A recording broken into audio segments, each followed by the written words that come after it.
Ucrania y Estados Unidos parecen haberse acercado a una propuesta de paz para acabar con la guerra iniciada por Rusia en territorio ucraniano en 2022. Se trataría de una respuesta a ese plan inicial que presuntamente fue trazado por Washington y Moscú. Todo esto en medio de la presión de Donald Trump por acabar con el conflicto y en medio de las negociaciones europeas en Ginebra, de las que surgieron modificaciones que, según Moscú, no le sirven al Kremlin. Para analizar el panorama, conectamos con Abdiel Hernández Mendoza, él es especialista en geopolítica y miembro del Observatorio Universitario de Negocios Internacionales de la Universidad Autónoma de México. Yo le doy la bienvenida a France 24. En principio le pregunto, ¿en qué punto están estas negociaciones al día de hoy? Hola Valentina Torres, un gusto estar contigo, con tu audiencia. Y bueno, tenemos un punto que no necesariamente inicia el día de hoy, sino que ya desde agosto lo habíamos platicado justo aquí en France 24 respecto a este acercamiento que se tiene entre Moscú y Washington precisamente desde esta reunión en Alaska y los acercamientos que Steve Witkoff y Kirill Dmitriev han tenido por parte de Estados Unidos y de Rusia, precisamente para empezar a formalizar ya una salida de lo que es el conflicto. Y en estos momentos estamos precisamente ante una discusión respecto a lo que es un plan que al principio se consideró con 28 puntos iniciales, con una contrarrespuesta europea antagónica precisamente al plan que presenta Estados Unidos a Ucrania, en donde, bueno, como lo ha señalado el secretario de Estado Marco Rubio de Estados Unidos, hay algunos avances, hay otros puntos en los que probablemente Ucrania en estos momentos se ve como en una especie de aprieto o las autoridades ucranianas que están negociando en este momento el acuerdo, porque pues lo que estamos hablando, lo que estamos viendo prácticamente es el recorte de aproximadamente el 20% de territorio ucraniano, que no es un territorio cualquiera, sino que estamos hablando ya de uno que tiene un reconocimiento pleno por parte de Rusia, que es Crimea, desde 2014 a la incorporación de Donetsk, Lugansk, Gerson, Zaporilla, que prácticamente aumentan a casi el 20% del territorio. Un territorio también,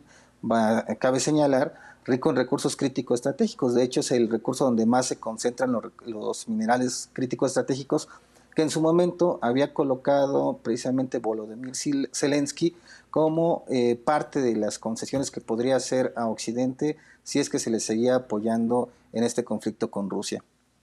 Bueno, desde lo que se conoce, ¿en qué se diferencia esa propuesta inicial de Washington y Moscú de esta que negocian con los países europeos y que el Kremlin ya dijo que no le sirve a Rusia?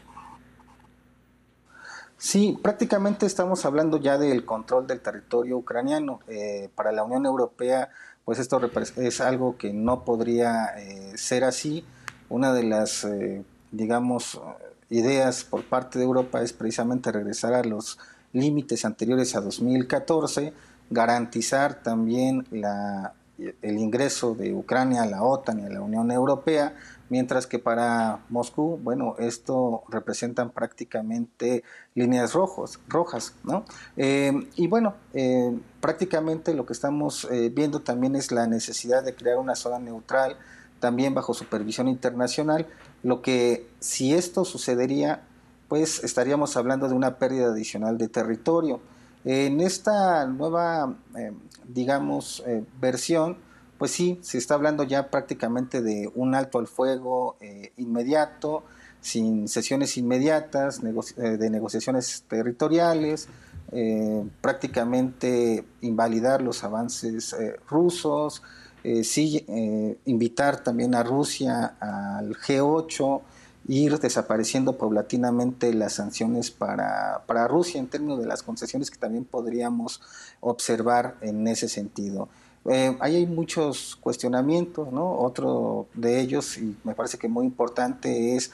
el número de militares ucranianos que podría concentrar, elevarlo a 600,000 tropas, ejercer prácticamente también todos los mecanismos de la Organización del Tratado Atlántico Norte respecto a lo que es la defensa, también contemplando la ocupación de Francia por parte de la Unión Europea o principalmente de Reino Unido, de Francia y Alemania, lo que implicaría también desde la perspectiva tanto estadounidense como rusa una escalada más que una salida. Y me parece que ahorita también juega mucho en este sentido la cuestión mediática, lo que está de alguna manera realizando Donald Trump a través de su red social respecto a esta cuestión de quién tiene las cartas y de que a Zelensky no le quedaría de otra más que aceptar o continuar con esta guerra. Pero si hablamos en materia de resistencia, es decir, si Ucrania o Rusia no aceptan estas propuestas, ¿qué tanto pueden resistir la guerra que la guerra continúe en ambas naciones? Sí, me parece una pregunta fundamental porque, digamos, tanto Ucrania como Rusia tienen dos estrategias totalmente distintas. En el caso de Rusia, ellos ya están probando otro tipo de armamentos más sofisticados, están teniendo entrenamiento in situ frente a material bélico occidental también en prueba. Sin embargo, para Ucrania, bueno, necesitaría tener más negociación, tendría que aumentar su capacidad de reclutamiento en términos militares, lo está haciendo de una manera muy fuerte todavía, por ejemplo, en América Latina a través de sus embajadas, necesita más financiamiento y también una cuestión de reconocimiento a nivel interno dentro de lo que es digamos, el gobierno ucraniano. Esto es muy importante decirlo porque independientemente de la siguiente salida que se tenga entre Rusia y Ucrania, un problema que va a quedar heredado sobre todo al interior de Ucrania va a ser precisamente esa fracción que todavía va a estar en contra de las posibles cesiones que se le puedan conceder a Rusia, y esto pues va a marcar también un hito de descontento social al interior de Ucrania. Entonces, Ucrania ahorita tiene un problema muy importante respecto a cómo va a lidiar con lo externo y con lo interno.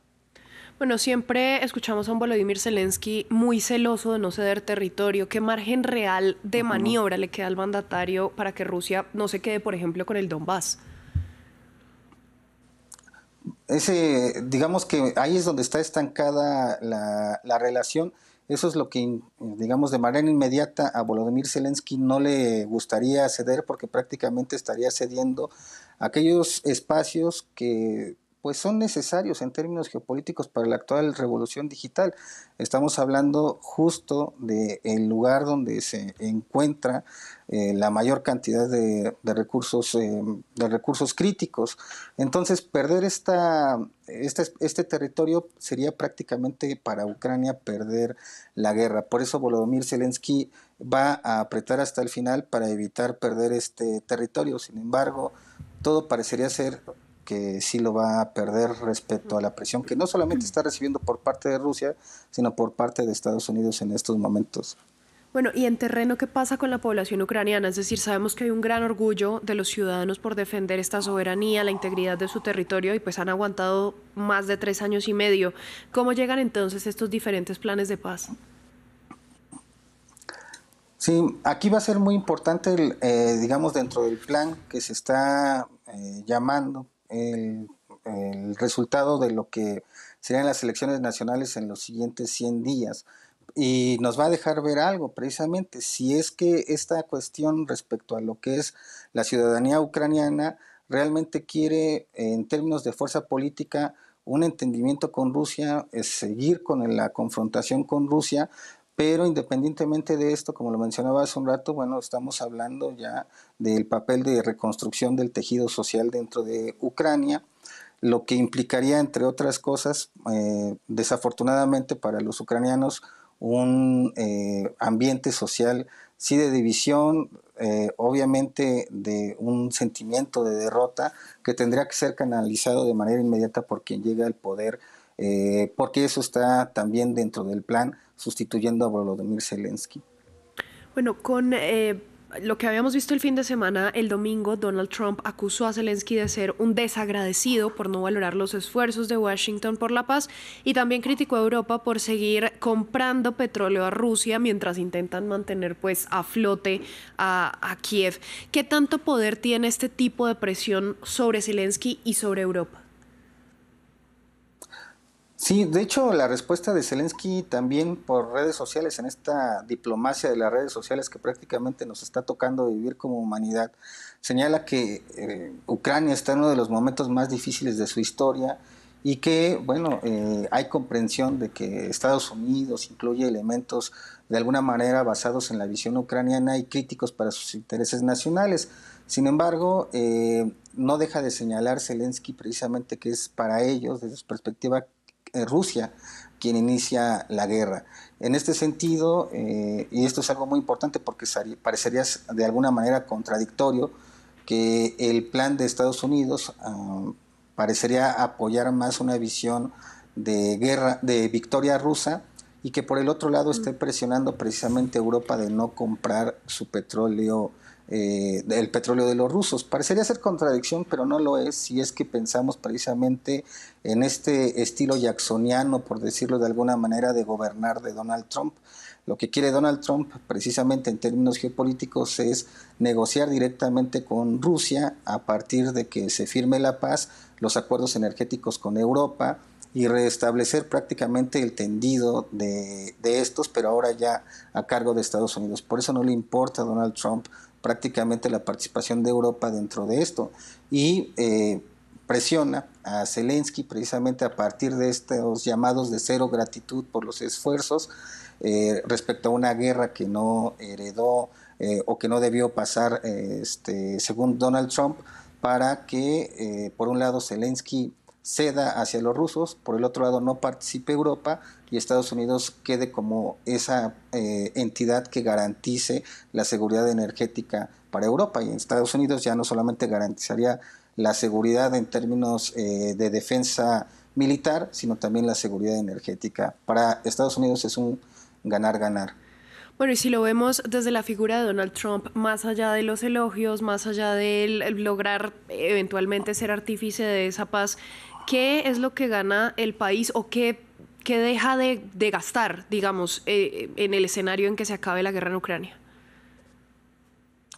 En el caso de Estados Unidos como país, bueno, aquí hay que tener, pues, digamos, el panorama un poquito más